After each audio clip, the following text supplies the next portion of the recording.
லிவரையும் பித்தப்பையையும் பார்க்க போறோம். ஏன்னா லிவர் பக்கத்துலதான் பித்தப்பை இருக்கு. இந்த லிவர் கெட்டு போனாலும் பித்தப்பை கெட்டு போறதுக்கு வாய்ப்பு அதிகம் இருக்கு. இதனால ஏன் கெட்டு போகுது அப்படிங்கறத பத்தி பார்க்க போறோம். ஏன்னா இந்த குளிர்காலத்துல நிறைய பேருக்கு பசிக்காது. பசிக்காம சாப்பிடாம இருந்தாலும் லிவர் கெட்டு போய் லிவர் மிக அருகாமையில் உள்ள பித்தப்பையும் கெட்டு போயிடும். அதுல கிழிவோ அல்லது இன்ஃபிளமேஷனோ இந்த மாதிரி ஏற்படுறதுக்கு வாய்ப்பு இருக்கு.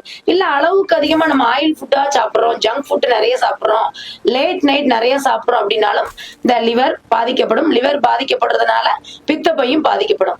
இந்த ரெண்டு உறுப்பும் பாதிக்கப்படுறதுனால என்ன மாதிரி பிரச்சனைகள்லாம் வரும்னா ஃபேட்டி லிவர் வரும், வயிறு உப்பிசம் வரும், டயத்துக்கு தூக்கம் வராது, உணவுலாம் சீக்கிரம் டைஜஷன் ஆகாது. பாத்தீங்கன்னா கை கால் முகம் எல்லா இடமும் ஓவரா வெயிட் போட்டுருவாங்க. இந்த மாதிரி ஸ்ட்ரெஸ் ஆகும் அவங்களுக்கு அடிக்கடி.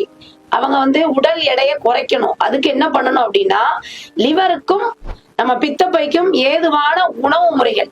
இந்த மாதிரி எந்த ஒரு பிரச்சனையாக இருந்தாலும் முதல்ல மருந்து கிடையாது. ஃபர்ஸ்ட் ஆப்ஷன்ல இருக்கக்கூடியது டயட் தான். நம்ம கரெக்டான உணவை, ஃபைபர் கலந்த உணவை எடுக்கும் போது, அதாவது பூண்டு, இஞ்சி, கருவேப்பிலை, இந்த மூணு எந்த வடிவத்திலயாவது நீங்க சேர்த்துக்கோங்க. இதை சேர்த்துக்கிட்டீங்க அப்படின்னா நம்ம பித்தப்பை பிளஸ் லிவர் இது ரெண்டுல என்ன பிரச்சனை இருந்தாலும் சரிதான். பித்தப்பை கல்லாக இருந்தாலும் சரிதான், ஃபேட்டி லிவராக இருந்தாலும் சரிதான், இதை எல்லாத்தையுமே கியூர் பண்ணக்கூடிய வேதிப்பொருள் இந்த கருவேப்பிலை, பூண்டு, இஞ்சி இந்த மூணுலயும் இருக்கு.